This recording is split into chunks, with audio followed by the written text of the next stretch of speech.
ठीक है, कि जब वो पूछेगा जॉन हैरिट बेटन का काल, तो ये कहलाता है कुमाऊं कमिश्नरी का स्वर्ण काल है। और यदि पूछेगा बेटा हेनरी रैमजे, जिसको कुमाऊं का राजा भी हम पढ़ेंगे, अभी पढ़ेंगे, उनका काल है कुमाऊं का स्वर्ण काल। ये कमिश्नरी का है और एक खाली कुमाऊं का स्वर्ण काल है। दोनों को यहीं पे क्लियर कर लेना है, लिख लीजिए इसको बेटा दोनों को, ब्रिटिश कुमाऊं या कुमाऊं कमिश्नरी का स्वर्ण काल। ठीक है, डन है बेटा। अब अगली बात करेंगे, इसको पढ़ेंगे तो ये बंदा जो है बेटा 1836 से 1838 तक जो बेटन ये किसका सहायक रहा? गोबान का सहायक रहा। यानी कि बेटा गढ़वाल के कमिश्नर के उप कमिश्नर के रूप में किसका सहायक रहा? गोबान। गोबान कुमाऊं कमिश्नर है और इसका बेटा जो सहायक कमिश्नर था वो रहा था कौन? John Harriet Batten. यहां पर सहायक कमिश्नर इसके साथ रहा। फिर हम बात करेंगे बेटा कि 1838 में जो है कुमाऊं में दूसरा कमिश्नर बेटा गोबान को हटा दिया गया। आपने पढ़ा कि कुमाऊं की जनता ने बेटा इसको बार बार यहां से हटाने का जो है पत्र लिखे है ना, और उस वजह से 1838 में मार्टिन बर्ड ने जब अपनी रिपोर्ट दी तो इस रिपोर्ट के आधार पर हमने हटा दिया था किसको? गोबान को। अब अगला जो आया बेटा वो आया लुसिंगटन। कौन आया? लुसिंगटन। और लुसिंगटन लास्ट लेक्चर में हमने पूरा पढ़ा हुआ है बेटा। तो लुसिंगटन के समय में 1838 से लेकर 1848, जबकि कुछ किताबें बेटा 49 लिख देती, कोई दिक्कत नहीं। इस समय ये जो था लुसिंगटन के समय हैरिट बेटन, ये लुसिंगटन के साथ एक सहायक कमिश्नर के रूप में रहा था। किसके साथ बेटा? लुसिंगटन के साथ सहायक कमिश्नर के रूप में रहा था। किस तरह रहा? सहायक कमिश्नर रहा था बेटा इसके साथ, लुसिंगटन के साथ जॉन हैरिट बेटन। तो दोनों लोगों के साथ सहायक कमिश्नर की भूमिका में रहे हैं। इतना क्लियर है? क्लियर है बेटा। और इसी समय ये settlement commissioner of Garhwal, officer of Garhwal कैसा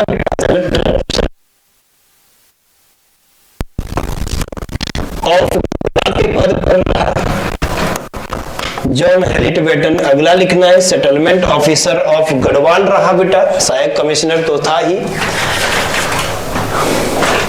हो गया? डन है। और बेटा असिस्टेंट कमिश्नर ऑफ गढ़वाल भी इसको कहा जाता है। इस दौरान इन पदों पर रहा ये।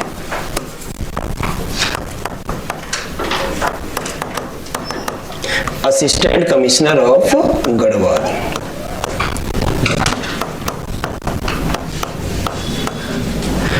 ये इन पदों पर रहा जब तक कुमाऊं का कमिश्नर नहीं बना। बेटा इनको लिख लो पहले, आराम से समझ लीजिए क्या क्या चीजें थी।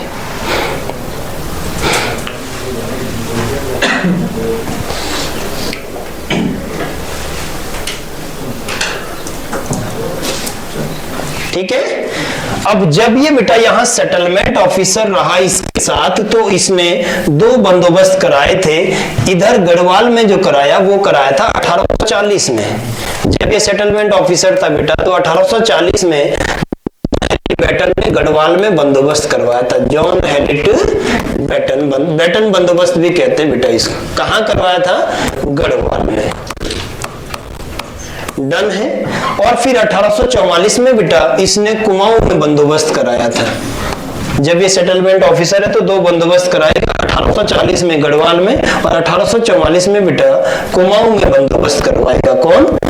John Harriet Batten. और ये जो कुमाऊं का बंदोबस्त था बेटा, ये एक सर्वेक्षण पद्धति का प्रयोग करके इसने करवाया था। इस समय सर्वे कराकर करवाया था बेटा। इसी को कहते हैं सर्वेक्षण पद्धति आधारित बंदोबस्त पर आधारित। और ये जब 1833 में बेटा, अभी हमने पढ़ा था ट्रेल ने अंतिम बंदोबस्त किया था, उसके बाद ये वाला बंदोबस्त हुआ था। 10 साल था वो, तो 43 में होना था, 1 साल पहले बाद हुआ। और इसी ने बेटा 40 में गढ़वाल में बंदोबस्त कराया था। यहां से जब हम ग्रुप सी में बैठेंगे बेटा तो क्वेश्चन ये है 1844 होगा बेटा, ये सॉरी 44 होगा। डन है ना। और ये सर्वेक्षण पद्धति, सर्वे करके बेटा, जैसे आज नहीं होता सर्वे, इस बार तो जितना सर्वे हुआ वो ऊपर क्या उड़ रहे होते हैं वो ड्रोन के माध्यम से हुआ पूरे क्षेत्र का बेटा, उसी से पूरा डाटा कलेक्ट किया सरकार ने, है ना। तो वैसा ही सर्वे करके बेटा ये बंदोबस्त कराया था जॉन हैरिट बेटन ने 1844। यहां पर आराम से देख लो, मैं एक बार फिर दोबारा समझाता हूं, यहां तक लिख लो बेटा। पहले एक बार फिर आते हैं कि सर क्या क्या था। अब एज ए कमिश्नर क्या क्या करेगा उन पे अब चर्चा करते हैं। दोबारा यहां तक का लिखो बेटा जल्दी से थोड़ा सा, और फिर शुरू से आते हैं यहां तक, बोर नहीं होना, समझ लेना एक बार अच्छे से फिर से, है ना, कि क्या क्या बातें बताई गई। इसके बाद चलते हैं इसके कार्यों पर बेटा, ध्यान रखते हैं। डन है ना, ये क्लियर है बेटा यहां तक का। अब जब भी 44 का पूछेगा तो कुमाऊं में, और यही बेटा वास्तविक बंदोबस्त है। सर्वेक्षण पद्धति बोलेगा या बेटा आपको खसरा सर्वेक्षण पद्धति बोलेगा, कोई दिक्कत नहीं, आप लिख सकते हैं खसरा। खतौनी नहीं था, खसरा पद्धति बेटा यहाँ आ चुका था। एक बार ऊपर देख लीजिए दोबारा से बेटा। अभी कुमाऊं के 5वें कमिश्नर नाम है क्या, जॉन हेलिट बैटन। अब बैटन बेटा 1848 से जब कमिश्नर, चौथा कमिश्नर लुसिंगटन का कार्यकाल के दौरान डेथ हुआ था, कुछ किताबें 49 लिखती बेटा, तो उसके बाद कुमाऊं का कमिश्नर बन के आया था, है ना। यदि हम इस बंदे को देखें बेटा, तो ये जो है इसके कार्यकाल को कुमाऊं कमिश्नरी का स्वर्ण काल, जैसे ही आपको कमिश्नरी दिखेगा ना वैसे ही बेटा आपने किसके साथ जाना है, हेलिट बैटन। और यदि कुमाऊं का स्वर्ण काल पूछेगा केवल, तो बेटा किसके साथ जाना है, हेनरी रैमजे। दोनों बातों को तैयार कर लेना, इतना ही तो ध्यान रखना है। अगर कमिश्नरी लगा तो हेलिट बैटन, अगर कुमाऊं का स्वर्ण काल पूछा बेटा तो फिर हेलिट बैटन या ब्रिटिश कुमाऊं का स्वर्ण काल, और यदि ब्रिटिश कुमाऊं कमिश्नरी का पूछे तो बैटन, और नहीं तो कौन है, ये तैयार करना। अब हमने पढ़ा बेटा कि जब ये कुमाऊं में गया तो इससे पहले ही इसके पास बड़ा अनुभव था उत्तराखंड में शासन करने का, और जब 1836 से 38 में उत्तराखंड में तीसरा कमिश्नर काम कर रहा था, जिसका नाम क्या था, जिसको बेटा डीटी तिवारी की पुस्तक में हमने निर्बुद्धि कहा था। जब ये कुमाऊं में कमिश्नर था तो इसके साथ सहायक कमिश्नर के रूप में कार्य कर रहा था बेटा कौन, जॉन हेलिट बैटन। पहली बात डन है। अगला मैंने बोला कि 38 में बेटा गोबान को कुमाऊं क्षेत्र से भगा दिया गया, अंग्रेजों ने वापस बुला लिया। जो भी हुआ बेटा, क्योंकि अलोकप्रिय था, जनता इसे पसंद नहीं करती थी, तो अगला कमिश्नर बनकर कौन आया, लुसिंगटन। और इसके समय की सारी घटनाएं हमने पढ़ ली बेटा कि क्या क्या चीजें थी। ये 1849 तक या 48 तक जो है कुमाऊं का कमिश्नर रहा, और फिर इसके समय में भी हेलिट बैटन ये जो है एक सेटलमेंट ऑफिसर के रूप में काम करता है। सहायक कमिश्नर मिलता है हमको कौन, हेलिट बैटन, समझना बहुत बढ़िया से। और सेटलमेंट ऑफिसर बनता है बेटा कहां का, गढ़वाल का, और असिस्टेंट कमिश्नर भी कहां का मिलेगा, गढ़वाल का। इस दौरान कहते हैं बेटा कि जो 10 सालों के बाद बंदोबस्त होना था 1843 में, इस बंदोबस्त को 2 भागों में बांटकर पहले 1840 में इसने कहा किया, गढ़वाल, और जब 44 का किया बेटा तो इसमें कहते हैं कि इसने खसरा सर्वेक्षण पद्धति, खसरा आपके भूमि के लिए बेटा स्पेशल मैप होगा, इसमें आपके खेत का नाम होगा कि फलाना नंबर, मान लो ये 30 नंबर आपके 45 नंबर इसके नाम है, इस आधार पर ये बनाए जाते हैं बेटा, डन है। और इसमें हमारे जमीन का पूरा डाटा रहता है, और इस खसरा सर्वेक्षण पद्धति का प्रयोग किसने किया था, इन दोनों ही बंदोबस्त में। बोलो डन हो गया ना, इतना क्लियर हुआ बेटा। तो 40 में गढ़वाल में, 44 में कुमाऊं में, यहां तक का डन है बेटा सभी को। 1836 से 38 तक रहा सहायक कमिश्नर किसके साथ, गोबान के, और 38 से 48 तक रहा बेटा किसके साथ, लुसिंगटन के। यहां तक का डन है। अब चलिए बेटा ये क्या क्या चीजें करवा के गया। ये खसरा खतौनी होते हैं, नंबर होते हैं हमारे खेतों के, और हम जाते हैं पटवारी के पास तो बता देता है ये नंबर किसके नाम में क्या है। क्लियर है ना। तो आगे चलिए बेटा यहां से नेक्स्ट बात करते हैं इसके समय में क्या क्या कार्य हुए उत्तराखंड में। तो नेक्स्ट लिखना बेटा, पहला काम इसने किया, इसने अपने समय में बेटा, इसने अपने समय में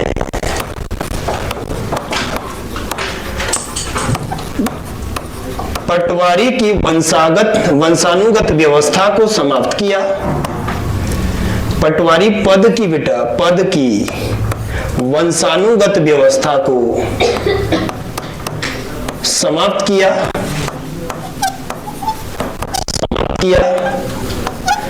तथा बेटा तथा योग्य व प्रशिक्षित पटवारियों की नियुक्ति की।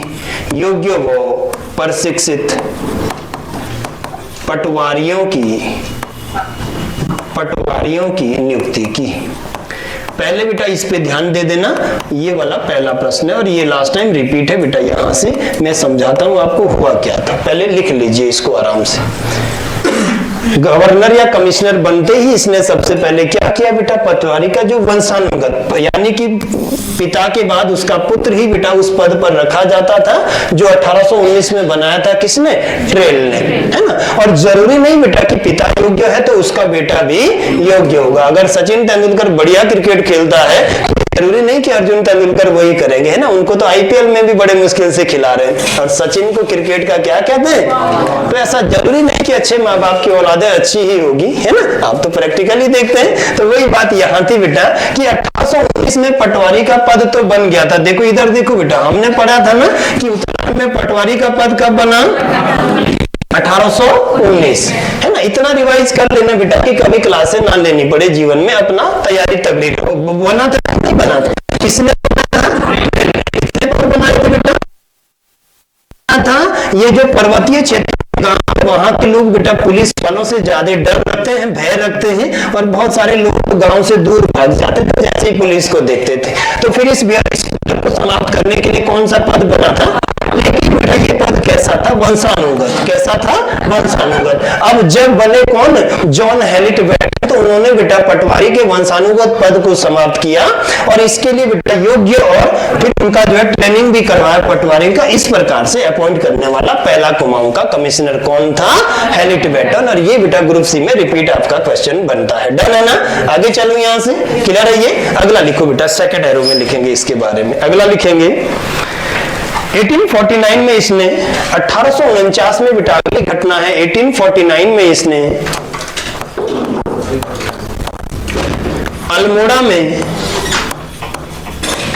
अल्मोड़ा में दवा खाने की स्थापना की। दवा खाने को डिस्पेंसरी बोलेंगे ना बेटा, डिस्पेंसरी बोलेंगे, दवा खाना या बेटा डिस्पेंसरी की स्थापना की, डिस्पेंसरी या दवा खाने की स्थापना की। डन है ना। और इसकी दो शाखाएं बनाई बेटा अल्मोड़ा दवा खाने की, एक खोली पिथौरागढ़ में, इसकी दो शाखाएं स्थापित करी, पिथौरागढ़ और दूसरी चंपावत। दो शाखाएं बनाई थी बेटा इसके, छोटे छोटे दवा खाने पिथौरागढ़ और चंपावत में दो शाखाएं बनाई, चंपावत, है ना। डन है। एक अल्मोड़ा में, पिथौरागढ़ में, एक चंपावत। चंपावत में बेटा स्पेशल जगह बोलेगा तो लोहा घाट लगा देना, ठीक है। तो अलग अलग सब पार्ट बनाई इस दवा खाने के, ठीक है। अब क्या था बेटा, ये जो अल्मोड़ा का दवा खाना था, इस समय अल्मोड़ा में एक खजांची है, एक सेठ है बेटा, और इनका नाम क्या था, तुलाराम। क्या नाम था, तुलाराम।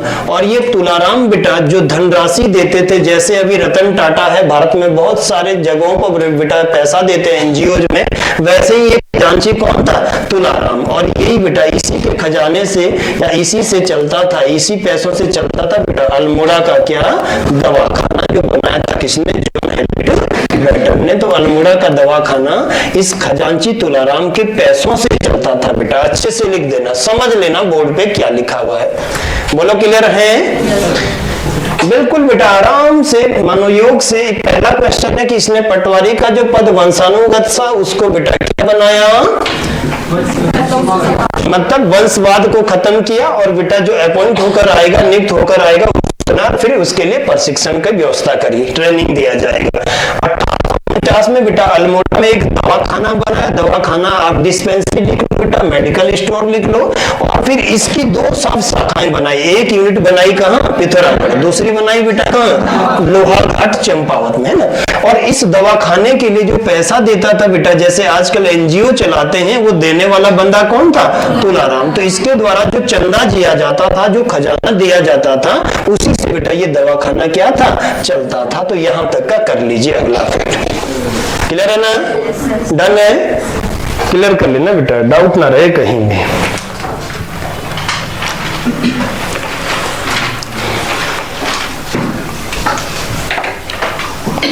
डन है, डन है बेटा। अगली घटना इसके समय की हम पढ़ेंगे कि इसी के समय में 1853 में जब हमारे गढ़वाल के डिप्टी कमिश्नर थे बेटा स्ट्रेची साहब। कौन थे, स्ट्रेची। अच्छे से समझना बेटा, यहाँ इस गढ़वाल ब्रिटिश कुमाऊं का जो कमिश्नर है वो कौन है, स्ट्रेची। और ऐसे ही मैप बनाना है बेटा। 1853 में जब गढ़वाल का डिप्टी कमिश्नर, कहाँ का बेटा, गढ़वाल का डिप्टी कमिश्नर कौन था, स्ट्रेची साहब थे। तो इस समय क्या हुआ था इस समय बेटा इसने जो है श्रीनगर में अलकनंदा नदी के ऊपर एक लोहे का सस्पेंशन ब्रिज बनवाया था। कौन सा? लोहे का। नदी कौन सी थी बेटा? अलकनंदा नदी थी। कौन सी नदी थी? अलकनंदा। और इसके ऊपर एक लोहे का पुल बनवाया था बेटा स्ट्रेची ने, इस तरह से नदी के दोनों ओर। इसी को सस्पेंशन ब्रिज कहते हैं। ये वाला बेटा लोहे का एक सस्पेंशन ब्रिज बनाया था। ये ध्यान रखना है। अगला क्वेश्चन इसके समय में ये रहेगा बेटा, ध्यान रखना। नदी के ऊपर और ये श्रीनगर के पास, श्रीनगर बेटा पौड़ी में है, गढ़वाल में, वहां पर बनाया था। इतना में खत्म कर देना है अगला, ठीक है। ये प्रश्न अगला चलेगा इसके साथ। बैटन के समय में 1853 की घटना है और इस समय का डिप्टी कमिश्नर बेटा कौन है? स्ट्रेची। और स्ट्रेची महोदय ने श्रीनगर में इस तरह से 2 पिलर बनाए अलकनंदा नदी के दोनों साइड, और इसके ऊपर बेटा ये पुल बनाया था। ये आपका सस्पेंशन ब्रिज है। उसके ऊपर लगभग झूला पुल टाइप का बेटा ब्रिज होता है, ये बनाया था, ठीक है। अगला ये प्रश्न इंपॉर्टेंट है, जॉन हैलिट बैटन के समय का बेटा, इसको भी याद कर लेना। डन है ना?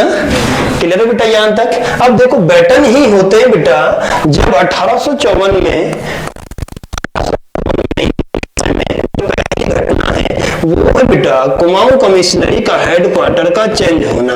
पहले के समय में ये जो कुमाऊं कमिश्नरी थी बेटा, ये जो कुमाऊं कमिश्नरी था, कुमाऊं जनपद कह सकते हैं गया था। इस कुमाऊं कमिश्नरी का जो हेडक्वार्टर था बेटा, कुमाऊं कमिश्नरी का, ये कहां शिफ्ट हो गया था?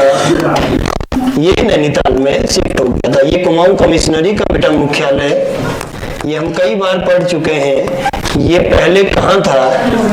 अल्मोड़ा। 1815 से 1839 तक बेटा कहां था? 1854 तक कहां था? अल्मोड़ा में। कहां था? अल्मोड़ा। अल्मोड़ा शहर आप जानते हैं बेटा किसने बसाया था? 1564 में बालो कल्याण चंद्र ने। किसने? बालो कल्याण चंद्र ने। और अल्मोड़ा की अगर बात करें बेटा तो ये अल्मोड़ा जो है इस पहाड़ी ढाल पर स्थित है, और इसको क्या कहते हैं? राजापुर कहते हैं, राजाओं की घाटी कहते हैं, रायगढ़ कहते हैं, है ना? ये सब नाम थे बेटा, ठीक है। तो हमने देखा कि अल्मोड़ा से ये मुख्यालय 1854 में कहां शिफ्ट हुआ? नैनीताल में। कहां शिफ्ट हुआ था बेटा?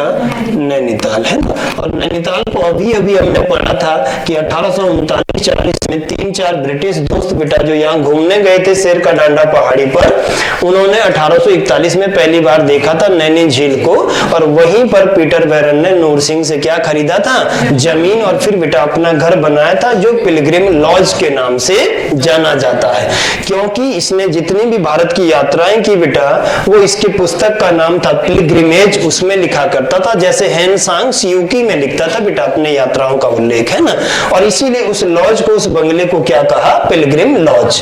और फिर जब ये वहां से वापस लौटा कोलकाता, तो वहां का एक स्थानीय निवासी था बेटा, वो था मेदनी शाह, और उसको सौंप दिया था उसने उसकी जिम्मेवारी। डन है ना। तो मेदनी शाह को नैनीताल नगर को बसाने की जिम्मेदारी देकर गया, और वो नैनीताल बेटा 1854 तक अल्मोड़ा से ज्यादा विकसित होने लगा, ज्यादा जो है नजदीक होने लगा, ज्यादा बड़ा कस्बा हो गया। तो इसलिए कुमाऊं कमिश्नरी का हेडक्वार्टर भी शिफ्ट हो गया। किसके समय में? जॉन हैलिट बैटन के। और आज भी बेटा यदि हम 2024 की बात करें तो कुमाऊं कमिश्नरी का या कुमाऊं मंडल का जो मुख्यालय वो कहाँ है? कुमाऊं कमिश्नर आज भी कहाँ बैठते हैं? नैनीताल में। बोलो डन था ना बेटा? फाइनल कर ये क्वेश्चन आज बहुत बड़ी बात नहीं है। अब हमने पढ़ा कि सर 1854 में इसी के समय तो ऊपरी गंगा नहर का निर्माण पूरा हुआ था। मैंने बेटा परसों भी डायग्राम बना रखा, खाली सुन लो उसको, बस हो गया। हमने पढ़ा कि 1842 में अप्रैल के महीने में बेटा इस कैनाल को हमने बनाना शुरू किया था। और तब भारत में या उत्तराखंड में कमिश्नर कौन है? कौन है? लुसिंगटन है ना। और फिर ये बनकर तैयार हुआ बेटा 8 अप्रैल 1854 तक। इस दिन भारत का गवर्नर कौन है? लॉर्ड डलहौजी। बहुत सारे कार्य करा के गया बेटा भारत से, तो लॉर्ड डलहौजी ने उसका उद्घाटन किया था। बैटन के समय में ही ऊपरी गंगा नहर 1854 में बनकर तैयार हुई थी। तो लिख लीजिए बेटा, डाउट लगता है एक लाइन लिख दो। पढ़ रहे हैं मैं ही ऊपरी गंगा नहर। ये ऊपरी गंगा नहर बेटा मैंने परसों भी डायग्राम बनाया था। और डायग्राम से ही पढ़ना है आप सभी बच्चों को। इस तरह से ये बनाया था हमने, ये डायग्राम था, इस तरह से बेटा रिवर जा रहा था, ये देखिए आप। और यहाँ पर ये जो गंगा नदी हरिद्वार में गई बेटा, यहाँ पर आपका कौन सा बैराज बना हुआ है, ये है भीमगोड़ा का बैराज, भीमगोड़ा। और भीमगोड़ा को बेटा इतिहास में देखेंगे तो गोरखाओं के समय में दासों की सबसे बड़ी मंडी थी, लेकिन ये भीमगोड़ा बेटा उद्देश्य परियोजना नहीं, क्या है, बैराज है। डन है इस बात का। अब यहाँ से बेटा एक कैनाल निकाली गई है, ये गई इस साइड को ये कैनाल, और ये कैनाल ही क्या है, ऊपरी गंगा नहर है। कौन सी नहर है बेटा, ऊपरी गंगा, जो रुड़की होते हुए, भगवानपुर होते हुए, मंगलौर होते हुए बेटा, मंगलौर होते हुए, मुजफ्फरनगर, इटावा होते हुए कानपुर तक जाती। क्लियर है। और ये अगर इसका लेंथ पूछेगा बेटा तो वैसे तो किताबें अलग अलग, लंबाई इसकी देखी जाए 570 किलोमीटर है। और यदि बेटा इसके ब्रांच देखे जाए, इस तरह के अनेक शाखाएं इससे अलग अलग होती है, जगह जगह पर इससे ब्रांचेज बेटा अलग अलग होती है, अच्छे से पढ़ लेना। तो ये फिर 5660 किलोमीटर के आसपास इसका लेंथ हो जाता है, 5660 किलोमीटर बेटा, ये अलग अलग शाखाओं को मिलाकर इसका लेंथ है। और अगर पूछेगा बेटा तो मुख्यतया जो बड़ी इसकी शाखाएं निकली है वो कितनी है, 3 शाखाओं में ये बंटी हुई बेटा। कितनी शाखाओं में, 3 शाखाओं में ये नहर बंटी हुई है। बोलो डन है ना। तो इस तरह से ये जो आपकी कौन सी नहर है, ऊपरी गंगा नहर, इसका निर्माण कार्य बेटा पूरा हुआ 8 अप्रैल 6 अप्रैल 1854 को। और उद्घाटन के लिए पहुंचे हुए बेटा, जैसे अभी नरेंद्र मोदी सब जगह होते हैं, वैसे ही कौन है, लॉर्ड डलहौजी। कौन था बेटा, लॉर्ड डलहौजी यहाँ पर पहुंचा हुआ था उद्घाटन में, है ना। हमने देखा था बेटा, परसों भी बोला था मैंने कि इसका जो डिजाइन किया था बेटा, इसका जो मैपिंग किया था, ये कैसे बनेगा कैनाल, जहां पर नदी आ रही उसके ऊपर से पुल के माध्यम से गुजरेगी ये नहर। तो ये पूरा डिजाइन बेटा किसने किया था, पीबी काटले ने। किसने किया था, पीबी काटले। और ये पीबी काटले बेटा दुनिया भर की नहरों के डिजाइन करते हैं, आर्किटेक्चर है, इसीलिए उत्तराखंड में भगीरथ की संज्ञा दी जाती है। उत्तराखंड का भगीरथ भी बेटा हम किसको कह देते हैं, पीबी काटले को। तो 1854 की ये घटना आप ध्यान रखिएगा, किसके समय की, हैलीटबैटन। 2 घटनाएं एक साथ पढ़ लीजिएगा बेटा, जो कि आपने देख लिया सामने, है ना। डन है, क्लियर है बेटा। अब इसने अगला क्या किया, नेक्स्ट यहां तक का हो गया, लिख लीजिए बेटा, लिख लेना, ये शाखाएं बना लेना। देखो सॉलिड करना है, कॉन्सेप्ट पे चलना है, क्लियर है। अब वो बच्चे भी आप देख रहे हैं जो आ रहे हैं, एक एक दिन बैठ रहे हैं, भाग रहे हैं, कहाँ 94 नंबर, कहाँ 44 नंबर, है ना, निकल गए, बोले बहुत हो गया, ज्यादा नहीं, है ना। उनको अभी बूस्टर डोज दिया हुआ है कोरोना का, उतने 2-3 साल वही चलता है। जब आदमी को पता लगता है कि मेरे साथ हुआ क्या था, तब अपने आप धरती पे आता है इंसान। तो अभी बूस्टर डोज चल रही है। डन है, यहां तक का हो गया बेटा। अब देखो 1849 ईस्वी के आसपास या 49 से बेटा और पूरा 1856 तक, जरा इस बात को सुन लेना बेटा सभी लोग, है ना। यहां तक इसने जो है चाय की खेती के लिए अनेक जागीरें बांटी लोगों को। इसने लोगों को बेटा निःशुल्क जमीनें दी और बोला कि आप इसके ऊपर क्या करिए, चाय की खेती। बेटा बड़ा अच्छा प्रश्न है ना। तो ये जो आपका शिवालिक हिमालय का एरिया है, भाबर का एरिया है बेटा, ज्यादातर क्षेत्रों में चाय का पौधा लगाने के लिए बहुत सारी जागीरों को बांटा था बेटा किसने, बड़ा प्यारा क्वेश्चन है ग्रुप सी का। डन है। और जागीरें मतलब एक बगीचा ये किसी को दे दिया, दूसरे के लिए दूसरे किसान को। जैसे आजकल बेटा अगर आप वृक्षारोपण करेंगे तो बड़ी सब्सिडी देती है सरकार, तो वैसे ही इसने भूमियां दी और उनके ऊपर किसकी खेती का बेटा करने का बात किया, चाय की खेती। तो चाय की खेती करने के लिए बेटा इसने जागीरें बांटी थी। बड़ा अच्छा क्वेश्चन है, खेती करने के लिए जागीरें बांटी थी। समझ में आ गया ना, समझ गए ना बेटा अच्छे से। लिए अनेक जागीरें बांटी थी। और जागीरें का मतलब मैं आपको फ्री में निःशुल्क में बेटा भूमियां दे रहा हूं और आपसे बोल रहा हूं कि आप इनके ऊपर खेती करिए, और ऐसे को बेटा जागीरें कहा जाता है। डन है। बड़ा अच्छा क्वेश्चन है ये वाला भी, मैप के साथ करना जैसे मैं सामने बना रहा हूं, है ना, क्योंकि सबसे ज्यादा चाय की खेती उत्तराखंड में शिवालिक हिमालय के ऊपर बेटा, क्योंकि ना तो बहुत ऊंचा है और एकदम जो है बढ़िया ढलान है, हल्के हल्के। तिमली के जंगल में चलिए आप सामने, ये शिवालिक तो है। जब आप जौनसार के लिए आगे बढ़ रहे हैं, सामने देख रहे हैं छोटे छोटे पहाड़ हैं, यहाँ से ऋषिकेश तक, ठीक है, वो शिवालिक है। और मध्यम मध्यम ढाल बेटा, शिवालिक से एक क्वेश्चन बड़ा पेट आता है कि शिवालिक किन घाटियों में निर्मित है, तो ये संरचनात्मक घाटियों में है बेटा, संरचनात्मक स्ट्रक्चर वैली जिनको बोलते हैं। ये क्वेश्चन कई बार आता है। संरचनात्मक घाटियों का मतलब होता है इस तरह से बेटा, ऐसे कटी फटी घाटी है, छोटा सा पर्वत है लेकिन वो ऐसे कटा है। देख लेना आप शिवालिक वाले जो सामने के पहाड़ है ऐसे होंगे, ये देखो इस तरह से हल्के से मोड़ जगह जगह दिखेंगे, इसको कहते हैं बेटा संरचनात्मक स्ट्रक्चरल वैलीज। समझ आ गया ना, पूरा ध्यान देते। अभी भी देख लेना आप जब जाओगे तो छोटे छोटे पर्वत ऐसे होंगे, नुकीले से हल्का खत्म बिल्कुल ये। और इनमें चाय की खेती के लिए जागीरें बांटने का काम किया था जॉन हेलिट बैटन ने। डन है बेटा। अगला इन्होंने क्या किया, ये जो नैनीताल है बेटा, हो गया ना यहाँ तक का, जो नैनीताल है बेटा हमारा, नैनीताल शहर है ये पूरा के पूरा, इस नैनीताल को पर्यटन नगरी के रूप में अगर पूछेगा कि किसने सबसे ज्यादा विकसित किया था, तो वो श्रेय जाता है बेटा किसका, जॉन हेलिट बैटन को। अगला ये प्यारा प्रश्न है, शहर का नाम क्या है, नैनीताल। अभी अभी बेटा हमने समझा कि नैनीताल कैसे आया था, है ना, तो ये नैनीताल है। और नैनीताल को बेटा एक पर्यटक नगरी के रूप में विकसित करने का श्रेय किसको जाता है, जॉन हेलिट बैटन को। एक पर्यटक नगरी के रूप में विकसित करने का जो श्रेय जाता है वो किसको जाता है, जॉन हेलिट बैटन को। ये लिखना बेटा, विकसित करने का श्रेय। बोलो निकाल लेंगे इस प्रश्न को भी।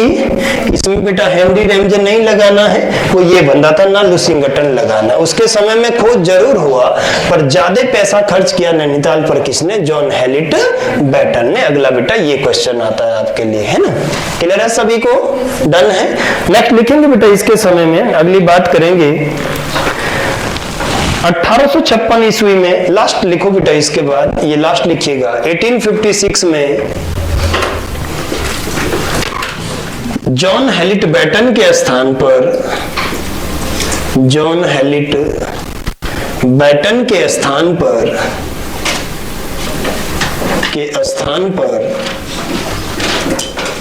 हेनरी रेमजे को बेटा कुमाऊं का अगला कमिश्नर बनाया गया। या कुमाऊं का कितने नंबर का बेटा, कुमाऊं का छठा कमिश्नर बनाया गया।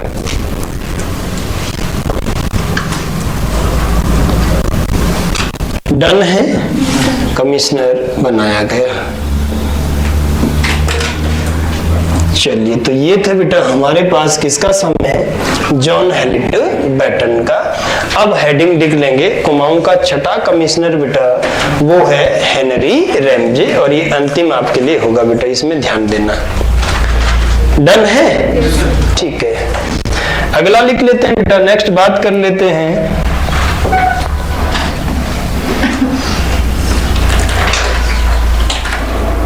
जॉन हेलिट, ये आपका हेनरी रेमजे का है ना। तो कुमाऊं का छठा कमिश्नर जो है वो कौन है,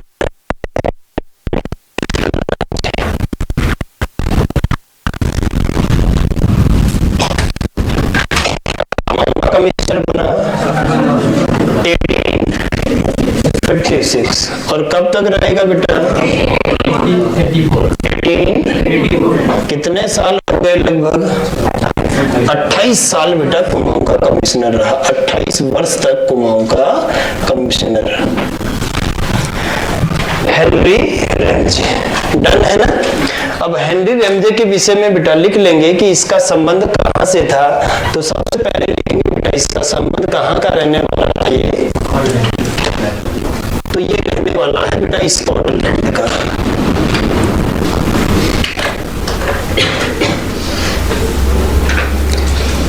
या हॉलैंड कह लेते हैं, इसी को कह देते हैं ना, अलग से नहीं था कुछ भी। डन है। और यहाँ लॉर्ड डलहौजी के चचेरे भाई हैं। किसके चचेरे भाई हैं, ये लॉर्ड डलहौजी है, भारत का महान गवर्नर बेटा लॉर्ड डलहौजी। 1848 में गवर्नर बन के आया राज्य हड़प नीति लाया, रेलवे की शुरुआत करी, भारत का पहला डाक टिकट शुरू किया, वो डिस्पैच प्रतिपादित किया है ना, तार सेवा शुरू करी, बहुत कुछ काम करे आपके लिए। तो इस लॉर्ड डलहौजी का चचेरा भाई, कैसा भाई? चचेरा भाई था कौन? पहली बात संगठन को ये इतना संगठन का कौन है? जमाई या दामाद बोल लीजिए, चलो तुम आधुनिक पीढ़ी के लोग हो तो तुमने बोल दिया, मानना पड़ेगा। तो बेटा ये जो लुसिंगटन रहे हमारे 36 से 38 से लेकर और 48 तक अपने पद पर बेटा रहते हुए मृत्यु हुआ था। तो लुसिंगटन की पुत्री से इन्होंने शादी करी हुई थी। किससे? लुसिंगटन की पुत्री से विवाह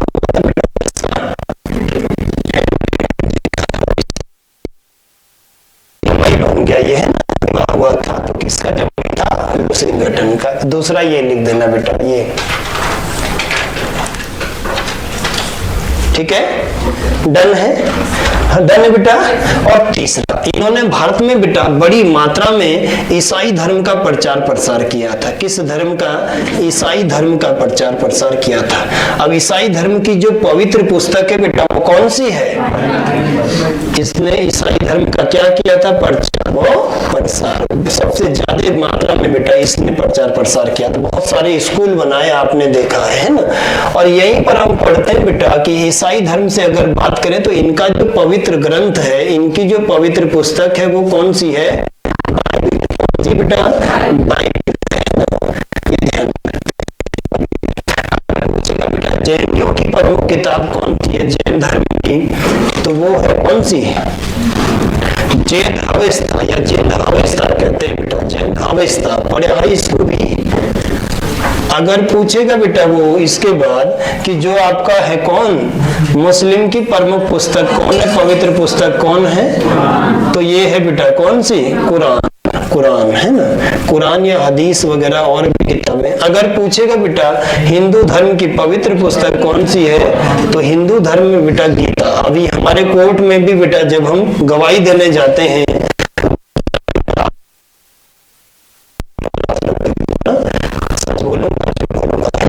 ये सब टाइटल है बेटा हर धर्म के। तो ये ईसाई धर्म के प्रचार व प्रसार करने के लिए कहाँ आए थे? उत्तराखंड आए थे। 3 चीजें ये ध्यान रखनी पहले। हो गया। अब बेटा बात करते हैं कि उत्तराखंड में इनके सब नाम या सब टाइटल नेम क्या थे। तो अगला लिखेंगे हेनरी के उपनाम।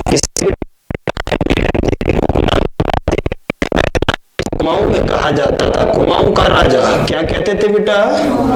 कुमाऊं का राजा। इस कमिश्नर को कहा जाता था बेटा, पहला नाम क्या है? कुमाऊं का राजा। उपनाम में अगर पूछेंगे। दूसरा कहा जाता है कुमाऊं का केसर। सेकंड कहते थे बेटा कुमाऊं का केसर।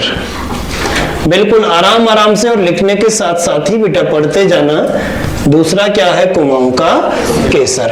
तीसरा लिखना बेटा, थर्ड कहते थे कुमाऊं का बेताज बादशाह। तीसरा उपनाम था हेनरी रैमजे का कुमाऊं का बेताज बादशाह। कुमाऊं का बेताज बादशाह ये इनको कहा जाता है। कुमाऊं का राजा, कुमाऊं का केसर, कुमाऊं का बेताज बादशाह। और चौथा बेटा रामजी साहब। क्या कहते थे?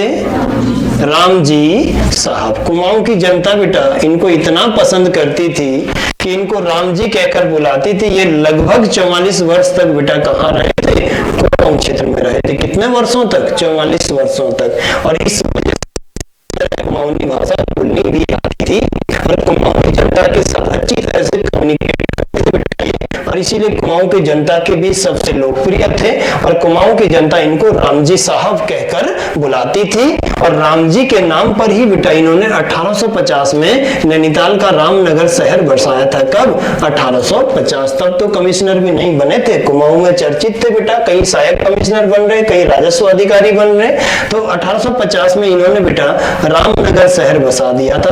नाम पर ही, रामजी के नाम पर ही कुमाऊं का रामनगर शहर इन्होंने ही बसाया था। ये ध्यान रखते हैं।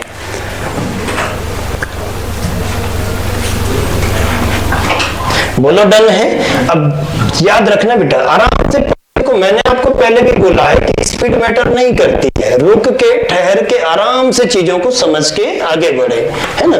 तो ये है सारी चीजें। अब दूसरा हमने पढ़ लिया, कुमाऊं का राजा, कुमाऊं का केसर, कुमाऊं का बेदशाह बादशाह और रामजी साहब। इसी रामजी के नाम से बसा है रामनगर, उत्तराखंड प्राविधिक शिक्षा परिषद का हेडक्वार्टर भी है बेटा। अब बात करते हैं इसका जो शासन बेटा, इसके शासन काल को क्या कहते हैं, तो यहाँ लिख देना।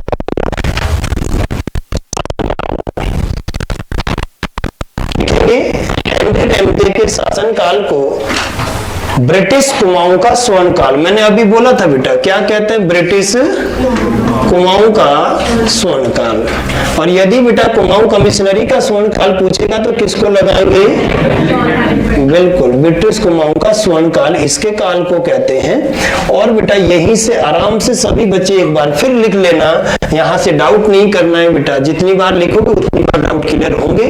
तो ये लिख देना कि कुमाऊं कमिश्नरी का जो स्वर्ण काल है, ये बेटा लिख लेना, कुमाऊं कमिश्नरी का जो स्वर्ण काल है वो किसका काल कहलाता है, जॉन हेलिट बैटन का। किसका काल बेटा, जॉन हेलिट बैटन, ये लिख देना। और यहीं पे क्लियर कर लो, ये डाउट बेटा आगे ना रहे कभी भी आपके साथ, तो ये क्लियर कर लीजिए।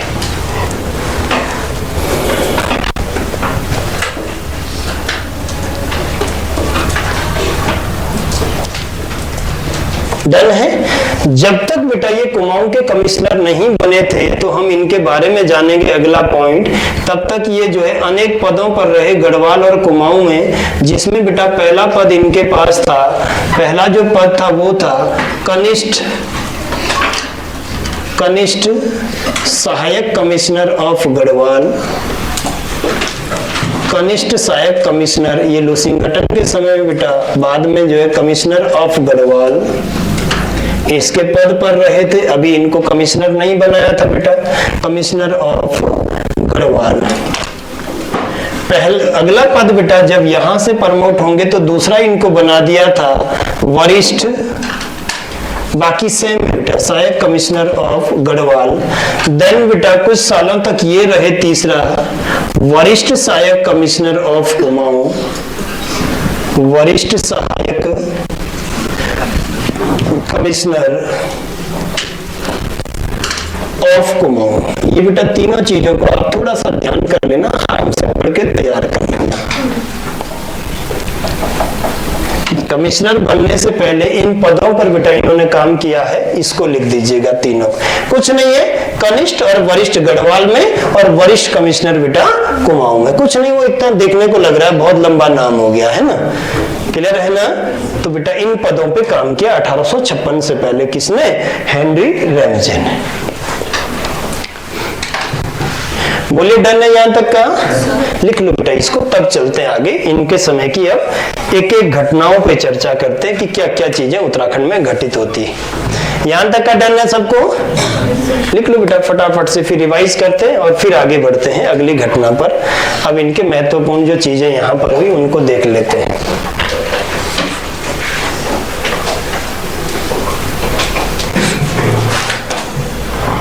हो गया, चलिए अब देखो हमने बेटा अभी शुरू किया है, इधर एक बार फिर से फटाफट रिवाइज कर ले, जल्दी से देख ले बेटा आप लोग। तो हमने में 6 कमिश्नर शुरू किया है जो बेटा हेनरी रैमजे से कब तक रहे, 1856 से 1884। कितने वर्ष बेटा कुमाऊं का कमिश्नर, 28 वर्ष कमिश्नर के पद पर रहा है ना। लगभग सबसे लंबा शासनकाल भी शायद एज ए कमिश्नर इन्हीं का आपको देखने को मिलेगा। इसके बाद संबंध पूछेगा तो कहाँ के हैं, स्कॉटलैंड के। और लॉर्ड डलहौजी बेटा जो 1848 से 56 तक भारत का क्या रहा था, गवर्नर रहा बेटा। उनके जो चचेरे भाई का उनके चचेरा भाई था कौन, हमने पढ़ा बेटा कि इनका जो विवाह हुआ था वो किसके साथ है, लूसिंगटन की पुत्री के साथ विवाह हुआ था। अब अगला ध्यान जाना कि भारत में ईसाई धर्म का प्रचार, या उत्तराखंड में बेटा ईसाई धर्म के प्रचार के लिए ये जाने जाते हैं ना। ईसाइयों के जो धार्मिक गुरु बेटा उन्हीं को हम क्या कहते हैं, पादरी कहते हैं। क्या कहते थे, अब इसके बाद हमने पढ़ा कि बाइबल जो है वो किसका प्रमुख ग्रंथ है, तो ईसाई धर्म का जीएस में आ जाता है बेटा। जैन धर्म का पूछेगा तो क्या हो जाता है, जनरल अवस्था। यदि मुस्लिम का पूछे तो क्या हो गया, कुरान। और यदि हिंदुओं का पूछे बेटा तो क्या है, गीता। अब हमने जाना कि जब ये कुमाऊं में कमिश्नर रहे बेटा, या कुमाऊं क्षेत्र में रहे, इनको किन किन नामों से जाना जाता है, तो पहला है कुमाऊं का राजा, दूसरा है बेटा कुमाऊं का केसर, तीसरा कहते हैं कुमाऊं का बेताज बादशाह। क्या कहते हैं, कुमाऊं का बेताज बादशाह। चौथा है बेटा रामजी साहब, कुमाऊं क्षेत्र में 44 वर्ष तक रहे, और इस वजह से बेटा पूरी के पूरी कुमाऊनी भाषा अच्छी तरह से बोलनी आती थी इनको, और इसलिए कुमाऊं के जो भी अनपढ़ गांव के लोग थे उनसे भी कम्युनिकेट करते थे बेटा बढ़िया से, तो लोग खुश भी हो जाते हैं, इसीलिए इनको क्या कहते थे, रामजी साहब। और इसी नाम से बेटा इन्होंने एक शहर भी बसा दिया था 1850 में, नैनीताल का कौन सा शहर, रामनगर शहर बेटा। डन है ना। अब यहां से आगे गए तो हमने पढ़ा बेटा इसका शासनकाल। शासनकाल समय नहीं पढ़ना, हमने जाना कि इसके शासनकाल को बेटा किस नाम से हम जानते हैं, तो ब्रिटिश कुमाऊं का स्वर्णकाल के नाम से जानते हैं। अगला हमने पढ़ा बेटा कि कुमाऊं कमिश्नरी का गोल्डन ईरा पूछेगा तो किसको लगाएंगे, जॉन हैलिट बैटन को। यहीं से हमने पढ़ा बेटा कि जब ये एज ए कमिश्नर बना, उससे पहले बेटा इसने गढ़वाल में भी और कुमाऊं में भी अनेक जिम्मेदारियां निभाई थी। और इसमें हमने पढ़ा कि सबसे पहले कनिष्ठ सहायक कमिश्नर बना था कहां का, गढ़वाल का। फिर बेटा वरिष्ठ सहायक कमिश्नर बना था कहां का, कुमाऊं का, गढ़वाल का। और फिर वरिष्ठ सहायक कमिश्नर सीधे बना कहां का, कुमाऊं का। और उसके बाद बेटा कुमाऊं कमिश्नर के पद पर अपॉइंट हुआ था। बोलो डन था ना। अब हमने पढ़ा बेटा कि हम पढ़ेंगे कि जब कुमाऊं का कमिश्नर था, कहां का, कुमाऊं का कमिश्नर था बेटा इस जगह पर, तो हमने इसके समय में गढ़वाल का डिप्टी कमिश्नर फाइनली कर दिया इसको बेटा। और वहां ये पूछा जाता है कि जब 1857 की क्रांति हुई तो कुमाऊं का कमिश्नर हेनरी रैमजे था, इसमें कोई डाउट नहीं है। लेकिन इस समय गढ़वाल का सहायक कमिश्नर कौन था, तो बेटा दोबारे से हैलिट बैटन क्या बना दिया गया था, सहायक कमिश्नर। ये ध्यान रखना। तो इसके समय में गढ़वाल का जो सहायक कमिश्नर था बेटा वो कौन था, हैलिट बैटन। इसको ध्यान रखना, ये बहुत बार बनता है। यही दो बंदे 1857 की क्रांति के समय भी यहां थे, ध्यान रखना है। ठीक है, क्लियर है। अब चलते हैं बेटा इसके समय की घटनाओं पर चर्चा करते हैं, क्या क्या चीजें हुआ है उन पर बातें करते हैं आगे। पहले यहां तक का कर लीजिए। हैलिट बैटन बेटा गढ़वाल का डिप्टी कमिश्नर, जब ये कमिश्नर है कुमाऊं में, ये ध्यान रखेंगे।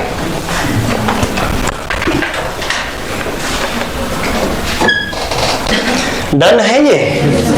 अब यहां पर एक घटना बेटा इसके समय की निपटा लेते हैं, हो गया ना यहां तक का। और वो है कि जब ये कुमाऊं का में हुई थी 1857 की क्रांति। कौन सी बेटा, 1857 की क्रांति के समय ये कौन था, कुमाऊं का कमिश्नर था, ये लिख देना है ना। और 1857 की जो क्रांति है बेटा, ये भारत का पहला स्वतंत्रता संग्राम विद्रोह था। क्या था, भारत का प्रथम स्वतंत्रता संग्राम विद्रोह, भारत का प्रथम स्वतंत्रता संग्राम विद्रोह था बेटा, ये याद रखना। और जो हमने लड़ा था अंग्रेजों के विरुद्ध, यहां तक लिख देना है। 1857 की क्रांति की बेटा कुछ लाइनें सुन लीजिएगा।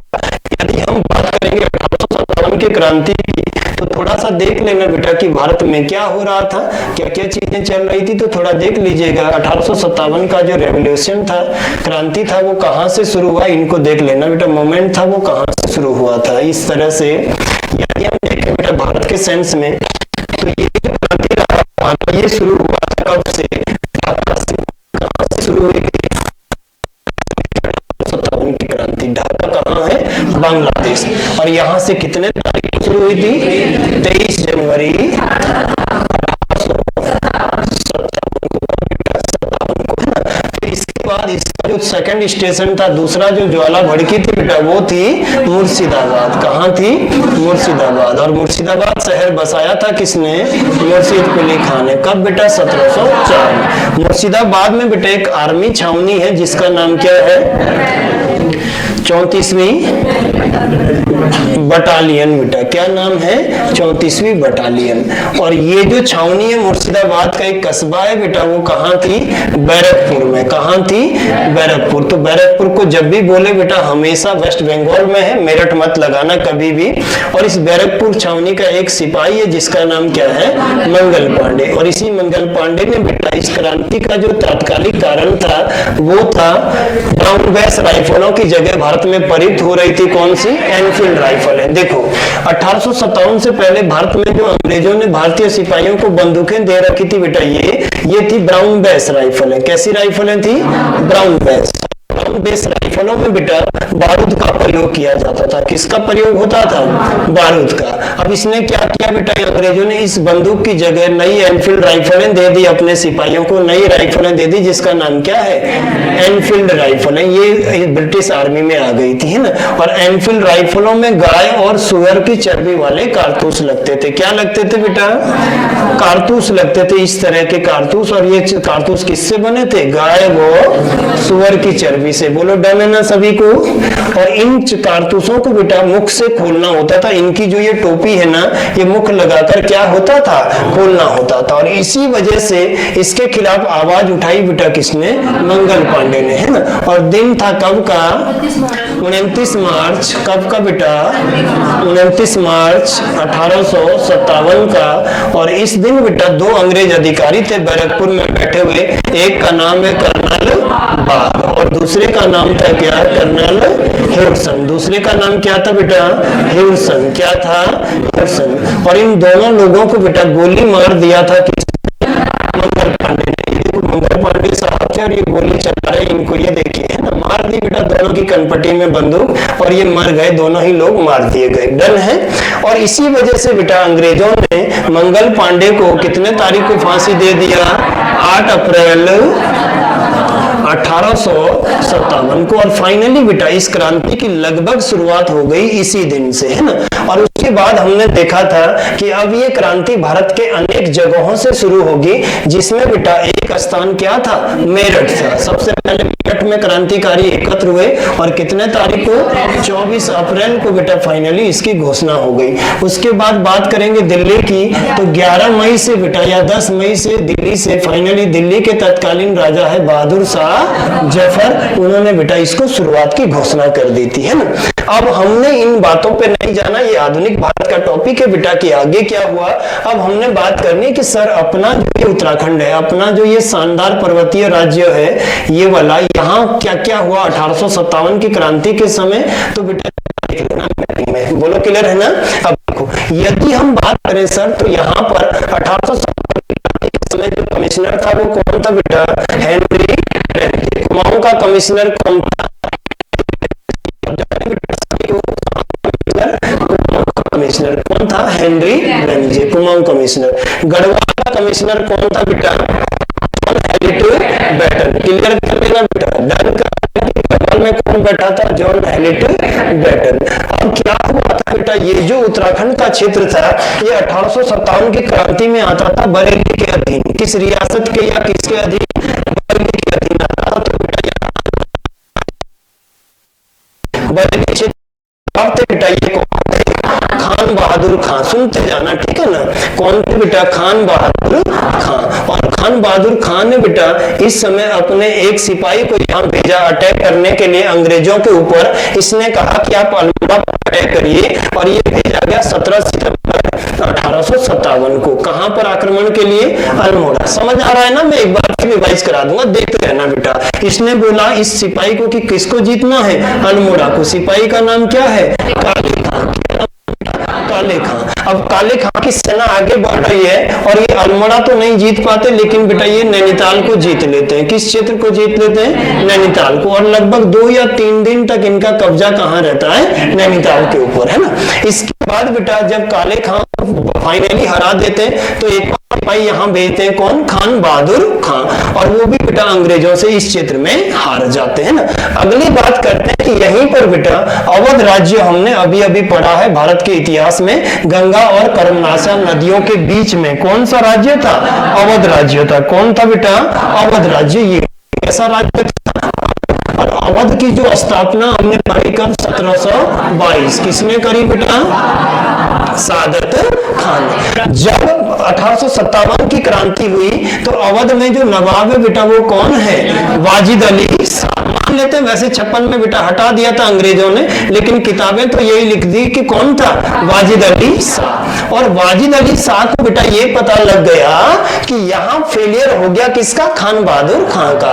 उसने अपने 2-3 सैनिक भेजे कि बरेली के साथ जोड़ा जाए उत्तराखंड को, लेकिन बेटा अंग्रेजों ने अल्मोड़ा से पहले ही दोनों को क्या किया, हरा दिया। तब इंटरेस्ट लेने लगा बेटा कौन, वाजिद अली शाह। और वाजिद अली शाह ने जब इस एरिया का पता करवाया बेटा तो उसे पता लगा कि इस एरिया में सबसे प्रभावशाली व्यक्ति है अभी कौन, कालू सिंह मेहरा। कौन बेटा, कालू सिंह मेहरा। और फिर इसने किससे संपर्क किया, कालू सिंह मेहरा से, जो कहां के थे बेटा, चंपावत के, है ना। तो इस समय अगला क्वेश्चन आता है बेटा कि अवध का नवाब, देखो इसमें क्लियर कर लेना। अब अवध का नवाब आ जाएगा जब बेटा बरेली से कौन फेल हो जाएगा, खान बहादुर खां। ये सीधे आर्मी भेजता है उत्तराखंड में, ये किसी से कांटेक्ट नहीं करता है, समझ गए। और आर्मी भेजी तो अंग्रेजों ने क्या किया, हरा दिया। आराम से सुनना, डन है ना बेटा।